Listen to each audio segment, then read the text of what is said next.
America regime change नहीं, ईरानी तेल के ऊपर फोकस कर रहा है। यह बयान भी आज सरफेस होता है जिसमें US will cease all the oil from Iran, ऐसा व्हाइट हाउस के ऑफिशियल ने कहा है। मतलब साफ है कि अमेरिका अगर ईरान की वजह से उसे कुछ नुकसान हो रहा है तो उसकी भरपाई के नाम पर ईरान पर फिर से प्रतिबंध ला देगा और जो सत्ता यहां बनकर आएगी उसके साथ युद्ध रोकने की शर्त में इनके तेल पर कंट्रोल मांगेगा। दुनिया में तेल के लिए अमेरिका वेनेजुएला को पहले ही कब्जे में ले चुका है और ईरान को भी कब्जे में लेने की तैयारी में है। ये वो इंटरव्यू है, national emergency dominance council executive हैं, डायरेक्टर हैं। उन्होंने कहा कि ultimately we are not going to have to worry about these issues in the Strait of Hormuz because we are going to get all the oil out of the hands of the terrorist, कि हम उन लोगों के हाथ में से सारा की सारा तेल छीन लेंगे। अर्थात रेजिम चेंज फिर से एक बहाना था। ईरानी तेल असली निशाना था जो दुनिया में थर्ड लार्जेस्ट रिजर्वायर ईरान के पास है। जैसा मैंने आपसे कहा कि आज भी दुनिया की बहुत सी रिफाइनरी गुपचुप तरीके से ईरान का तेल परचेज करती हैं, जिनमें सबसे ज्यादा परचेज चाइना करता है, लेकिन बहुत सी रिफाइनरी अलग अलग टैग से, शैडो फ्लीट से ईरान का ऑयल खरीदती हैं। यही कारण है कि लगभग $47 बिलियन का आज भी ईरान तेल बेचता है।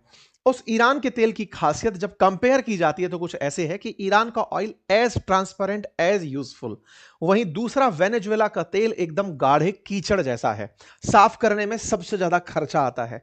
अमेरिका के तेल को भी साफ करने में खर्चा आता है और ईरान का तेल रेडीमेड प्रकार का है, बस हल्का सा रिफाइनरी यूज और इसको काम में ले पाते हैं। यही कारण है कि जब क्रूड ऑयल की चर्चा होती है तो क्रूड ऑयल तो एक ही भाव पर नाप देते हैं, उस ब्रेंट क्रूड ऑयल के अंदर ईरानी तेल सबसे एफिशिएंट रिफाइनरियों के लिए रहता है।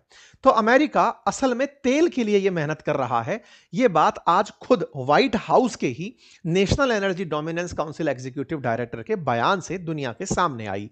अर्थात दुनिया को यह बताकर हमला करने की नीति कि हम सत्ता परिवर्तन चाहते हैं, हम इसलिए कि ये डेथ टू अमेरिका बोलते हैं, ये इसलिए कि इनके पास न्यूक्लियर वेपन है, उन सब से इतर ये यहां के तेल के लिए इस देश पर भी हमला किए हैं। ये साफ साफ यहां पर आज स्थापित होता हुआ दिखता है। ईरान क्या कर रहा है? खमने के चले जाने के बाद ईरान अपने सबसे पहले सुप्रीम लीडर को ही अनाउंस नहीं कर पा रहा है।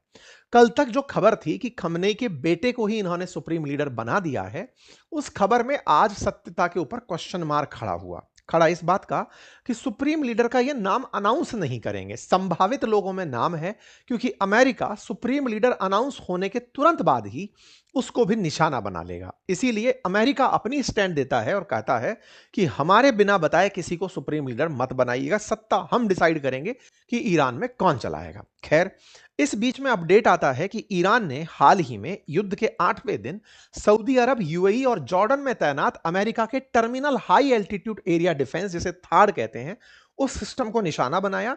थाड़ बिल्कुल S-400 समझिए, और S-400 अमेरिकी S-400 में, जिस तरह से आपको पहले भी कहता आया हूं। और अमेरिका के जो तैनात 5-7 सिस्टम हैं उनमें से एक को इन्होंने निशाना बना दिया है। लेकिन इस निशाने को बनाने से पहले ही ईरान की तरफ से एक माफीनामा भेजा गया था साथ के देशों को कि सुनो यार, हम आप पर हमला नहीं करना चाहते। कुछ वीडियो फुटेज है, हम उसकी सत्यता पुष्ट नहीं करते, कि इस तरह से थोड़ा कियोस क्रिएट हो रखा है, आपाधापी लोगों में हो रखी है मिडिल ईस्ट के अंदर। ये तस्वीरें निकल कर आ रही हैं तेहरान टाइम्स की तरफ से।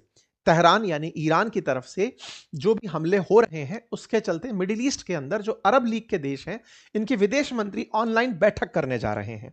और उस ऑनलाइन बैठक से पहले जो यहाँ के ईरान के राष्ट्रपति हैं, वो आज दोपहर में कहते हैं कि yesterday in the temporary leadership council we made the decision that from now on Iran will no longer attack neighbouring countries unless attacks are carried out from there. बोले हम लोगों ने कल की एक बैठक बुलाई थी, उसमें ये डिसाइड किया कि ईरान आप लोगों को अब नहीं मारेगा।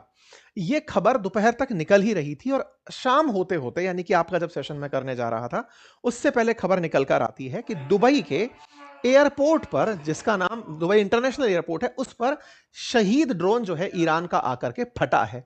मतलब यहां पर पहले बात चल रही है कि हमले नहीं करेंगे और उसी बीच में हमले हो जाते हैं। समझ ये नहीं आ रहा है कि ईरान चाह क्या रहा है और किस देश के खिलाफ वो एक्शन ले रहा है। कुल जमा अर्थ केवल इतना है कि अमेरिका के मतलब अगेंस्ट ईरान शांत नहीं बैठने वाला है। और जहां तक बात हो अपने सुप्रीम लीडर की, तो वो अमेरिका को उसे भी घोषित नहीं करने वाला है। अमेरिका अपनी तरफ से आने वाले समय में हमले करेगा, यह संभावित है। लेकिन एक चर्चा और है कि ईरान को रूस के द्वारा इंटेल दी जा रही है, खुफिया जानकारी दी जा रही है कि कौन सी जगह पर आप हमला कर सकते हो, क्योंकि ईरान का सैटेलाइट सिस्टम गड़बड़ाया हुआ है। इस बात को जब अमेरिकी राष्ट्रपति से पूछा गया तो वो थोड़ा उखड़ गए। जब रक्षा मंत्री से पूछा गया तो उन्होंने कहा कि हमारी गुप्तचर एजेंसीज दुनिया की सबसे सक्षम गुप्तचर एजेंसी हैं, उन्हें सब पता है कि कौन किससे क्या बात कर रहा है। अगर कुछ ऐसा होगा तो ट्रंप सीधा वर्ल्ड लीडर्स को बात करके बोल देंगे कि उन्हें ऐसा नहीं करना चाहिए। कुल मिलाकर अमेरिकी एरोगेंस चरम पर है। सुरक्षा के नाम पर अमेरिका ईरान को पूरी तरह बर्बाद करने की तरफ निकला हुआ है। ईरानियंस का बयान यह है कि हम सरेंडर नहीं करेंगे। कब तक नहीं करेंगे? जब तक हम शहीद नहीं हो जाते। या तो हम जीतेंगे या शहादत को प्राप्त होंगे। आपको क्या लगता है कि इस युद्ध का परिणाम क्या होगा आपकी नजर में? जरूर कमेंट बॉक्स में बताइएगा। फिलहाल के लिए इतना ही। चैनल पर नए हैं तो सब्सक्राइब कर लें। हमारे कोर्सेज जिनमें हमने आपको तमाम एनिमेटेड वीडियोस बनाना, कंटेंट राइटिंग करना, इमेजेस बनाना, स्क्रिप्ट राइटिंग, जो चीजें सिखाई हैं वो कोर्स आपके लिए। फिलहाल के लिए इतना ही। बहुत बहुत धन्यवाद।